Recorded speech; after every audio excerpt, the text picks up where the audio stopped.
बिहार में चुनाव का जोर है। इस बार सीमांचल में बड़े मियां की शोर है। क्या फिर सीमांचल में चलेगा ओवैसी का दांव या फिर इस बार नीतीश या तेजस्वी की बहार? सीमांचल का सियासी मीटर क्या कहता है? क्या है बड़े मियां का मिजाज? यही जानने के लिए बड़े मियां किधर चले की टीम पहुंच गई पूर्णिया के कसबा विधानसभा क्षेत्र।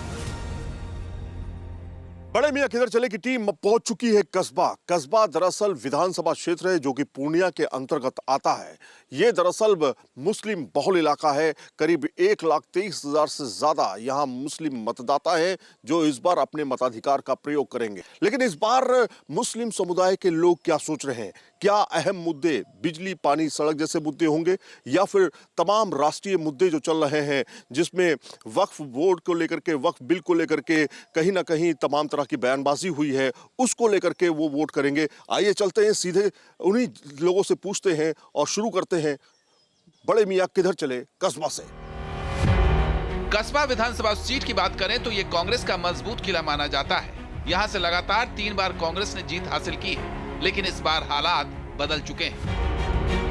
कांग्रेस ने यहाँ से सिटिंग एमएलए आफाक आलम का टिकट काटकर इरफान आलम पर दांव लगाया है, तो वहीं आफाक आलम निर्दलीय प्रत्याशी के रूप में कांग्रेस को चुनौती दे रहे हैं। एनडीए के कोटे से यहाँ से एलजेपी रामविलास की पार्टी से नीतीश कुमार सिंह को टिकट मिला है, तो वहीं एआईएमआईएम से शाहनवाज आलम किस्मत आजमा रहे हैं। अब हम कसबा विधानसभा क्षेत्र के कजरा इलाके में आ चुके हैं और यहाँ पर लगातार जो कैंडिडेट हैं वो कैंपेनिंग कर रहे हैं, लेकिन इस बार मुकाबला चौतरफा हो चुका है। वजह क्या है? आफाक आलम जो कि कांग्रेस से लगातार जीतते हुए आए, वो एक तरह से बागी तेवर अपना चुके हैं और बाकायदा उन्होंने निर्दलीय पर्चा भर दिया है। ऐसे में इरफान आलम की मुश्किलें क्या बढ़ गई हैं? यहाँ महागठबंधन का ही ज्यादा वर्चस्व। वैसे तो आप मुसलमानों की बात करते हैं, वो कहते हैं कि मुस्लिम समुदाय को आगे क्यों नहीं बढ़ाया जा रहा, वो आपके हक की बात। वोट को बर्बाद करके क्या होगा? वोट, उसमें वोट नहीं है उसका। यही हम लोगों का उम्मीद है कि महागठबंधन का ही सरकार बनेगा। कसबा विधानसभा सीट में ओवैसी का असर नजर नहीं आ रहा, तो वहीं इस बार मुसलमानों का एक बड़ा तबका तेजस्वी के नाम पर मन बना चुका है। अल्लाह का बेटा जब बन सकता है तो मोहम्मद का बेटा क्यों नहीं बनेगा? इसका भी वैसी कह रहे हैं, इनका भी बेटा बनेगा जो है, यानी इसका महागठबंधन का भी बेटा मुस्लिम में जो है वो बनेगा उप मुख्यमंत्री। आपको उम्मीद है? बिल्कुल उम्मीद है। धोखा तो नहीं देंगे? जी नहीं, बिल्कुल धोखा नहीं, पूरा दिल जान से जो है देंगे। और दे दिया धोखा तब? जी नहीं देंगे, नहीं देगा। देगा तो अगले टर्म में देखा जाएगा, उसको पलट देंगे। अच्छा जी अगली बार अगर धोखा किया तो अगले बार पलट देंगे उसको। धोखा दिया तो पलट देंगे। पार्टी विशेष में वोट देंगे हम लोग। अच्छा। हाँ, हम लोग इधर उधर नहीं जाएंगे। और इरफान मेरा करीबी नेता है, लड़का भी ठीक है। कसबा विधानसभा सीट पर मुस्लिम वोटर की बात करें तो 2020 में कसबा में 2,83,417 पंजीकृत मतदाता थे, जो 2024 में बढ़कर 2,93,314 हो गई। तो वहीं यहाँ मुस्लिम मतदाताओं की संख्या 1,13,933 है, यानी 40.20%। इसलिए माना जाता है कि मुसलमानों का वोटर इस सीट पर किसी भी उम्मीदवार की जीत हार के लिए निर्णायक है। अच्छा, नीतीश कुमार अच्छा लगते हैं आपको कि तेजस्वी? पहले 5 साल अच्छा चला यहाँ, शुरू धीरे धीरे घसकते गया। तो क्या गलती हो गई? अभी तो चला गया है बीजेपी में, जो पढ़ाता है वही पढ़ता है। अच्छा। अब कुछ बोलने जाता है तो फिसल जाता है, देखते हैं हम लोग मोबाइल में। वो तो गठबंधन है ना। अब गठबंधन तो भाई कांग्रेस से भी किए हैं, जाएगा कुछ तो फिसल जाता है। तेजस्वी तो गठबंधन किए हैं ना कांग्रेस से। व्यक्तिगत सर नीतीश कुमार बहुत नेता अच्छा है, विकास किया है और अभी भी लोगों का बीच में उसका ध्यान रहता है, लेकिन हमारे यहाँ कैंडिडेट नहीं है। नीतीश को लेकर जहां मुसलमानों के एक तबके में नाराजगी देखी जा रही है, तो वहीं इस बार यहां के लोग ओवैसी को चुनौती नहीं मार रहे हैं। बड़े मियां किधर चले की टीम अब आ चुकी है कस्बा टोके टोले में और जहां पर हम लोगों से बातचीत करेंगे, समझने की कोशिश की आखिर कस्बा क्या सोच रहा है, किस तरह का डेवलपमेंट हुआ, क्या इस क्षेत्र का डेवलपमेंट हुआ, क्या विकास हुआ, या फिर इस बार के इलेक्शन में आप क्या सोच रहे हैं? इरफान भाई जो यहाँ जनता के बीच में काम किए हैं, सुख दुख, कोई डेड बॉडी होता है, मनिहारी फोन होता है तो मनिहारी, कभी वहाँ मतलब हमेशा काम में इंगेज रहते हैं। बन सकता है, लेकिन बात यह है कि ओवैसी साहब जब बोलता है वो मुसलमान करता है, और बीजेपी और आरएसएस हिंदू हिंदू करता है।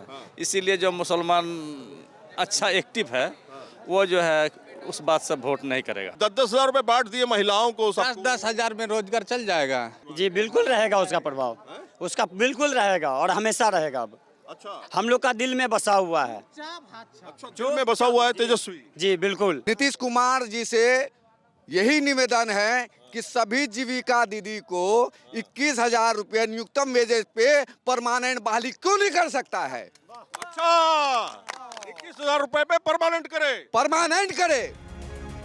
दरअसल पूर्णिया के कस्बा विधानसभा सीट पर बीजेपी और कांग्रेस के बीच सीधी लड़ाई रही है। कांग्रेस ने यहां से 2010, 2015 और 2020 में लगातार 3 बार जीत दर्ज की, तो वहीं इससे पहले बीजेपी ने यहां से 1995, 2000 और 2005 में जीत का परचम लहराया था। इसलिए यहां के मुस्लिम मतदाताओं का एक बड़ा तबका मानता है कि इस बार इस इलाके से ओवैसी का खाता तक नहीं खुलेगा। महागठबंधन, इसलिए ये पलटू हुआ नहीं चलेगा। और ओवैसी साहब तो आपके दिल में बसे हुए हैं। दिल में बसा हुआ है, कस्बा प्रखंड में नहीं बसा हुआ है। कस्बा शुरू से कांग्रेस के हाथ में है और कांग्रेस का ओबीसी का खाता नहीं खुलेगा। कर रहे हैं। खाता नहीं खुलेगा इस बार उसका सुपड़ा साहब। इस बार ओवैसी नहीं। सीमांचल में ओबीसी का खाता नहीं खुलेगा इस बार, खाता नहीं खुलेगा। ओवैसी का खाता नहीं खुलेगा। जान सूरज का भी खुलेगा। 14 खुलेगा नहीं खुलेगा। कस्बा में आप देखिए किस तरह का माहौल बना हुआ है। अलग अलग मुद्दों पर अलग अलग तरीके से लोग बातचीत कर रहे हैं, लेकिन बड़े मियाँ किधर चले और भी जगहों पर चलती है। जानने की कोशिश की आज इस बार कस्बे में क्या चल रहा है। कस्बा की सड़कों और गलियों से होते हुए हम यहाँ के मुख्य बाजार पहुँचे, जहाँ हमें मोदी और नीतीश के नाम और काम का भी असर दिखा। कस्बा के गड़बड़ेली इलाके में हम पहुंच चुके हैं और यहाँ पर भी बड़ी संख्या में मुस्लिम समुदाय के लोग रहते हैं, लेकिन किस बार क्या उम्मीद यहाँ के लोग करते हुए दिखाई दे रहे हैं, क्योंकि यहाँ पर जो आफाक आलम रहे वो जो है 2020 में यहाँ पर जीत के आए, लेकिन उनका टिकट इस बार काट दिया गया। उसकी जगह पर दूसरे कैंडिडेट को टिकट दिया गया। क्या है इस बार कस्बा में, कौन है? इरफान आलम। हमारे मोदी जी का है। मोदी जी का है। यस। क्या करेंगे मोदी जी आपके? मोदी जी सब सरकार को नौकरी देंगे। यहाँ पर इंडस्ट्रीज बैठाने वाले हैं, 2-4 ठो इंडस्ट्रीज बैठा भी चुके हैं, खाद फैक्ट्री वगैरह। नीतीश कुमार, मोदी जी दोनों। क्या लग रहा है? तेजस्वी सरकार। तेजस्वी सरकार। हाँ, यंग है, काम करेगा। आपके महिलाओं को रोजगार तो दे रहे हैं ना। महिलाओं को जीविका के तहत जो है, जीविका दीदी के तहत 10,000 रुपए दिए हैं तो वो भी लेंगे वापस ना, ऐसा थोड़े छोड़ दिए हैं। कस्बा में इस बार महिला वोटर किसकी तरफ हैं, ये जानने के लिए हम महिलाओं के बीच भी पहुंचे और उनसे नीतीश कुमार के 10,000 रुपए वाली योजना पर सवाल पूछा, तो सुनिए उन्होंने क्या जवाब दिया। अरे रुको रुको रुको रुको, आजीविका दीदी के तहत कुछ मिला पैसा? कितना पैसा मिला? 10,000। 10,000। 10,000 मिल गया। तो 10,000 में क्या की?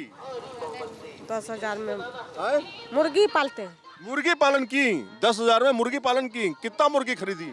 300 बच्चा गिराए हैं। 300 बच्चा गिराए हैं। घर से पूंजी लगाए हैं। हाँ, तो उससे फायदा हो रहा है। होगा फायदा। लेकिन आपको पैसा नहीं मिला? नहीं। तो किसको पैसा मिला? आसपास के लोगों को मिला है? सबको मिल गया है, सिर्फ जो मेरा आधार में क्या आए थे नहीं मिला। जीविका दीदी के तहत पैसा मिला? कौन चाहिए बोलो? 10,000 रुपया जो दे रखे जी मिला पैसा? जीविका दीदी के लिए पैसा मिला आप लोगों को? जी। हमको नहीं मिला है। आपको नहीं मिला है? आपको मिला? मिला। क्या की उसका पैसा? बिजनेस किया। कौन सा बिजनेस? सब्जी। कस्बा का मुकाबला इस बार दिलचस्प नजर आ रहा है, क्योंकि इस बार मुकाबले में कांग्रेस के बागी आफाक आलम भी निर्दलीय उम्मीदवार के तौर पर ताल ठोक रहे हैं। ऐसे में यहाँ इस बार मुस्लिम वोट बढ़ता हुआ नजर आ रहा है।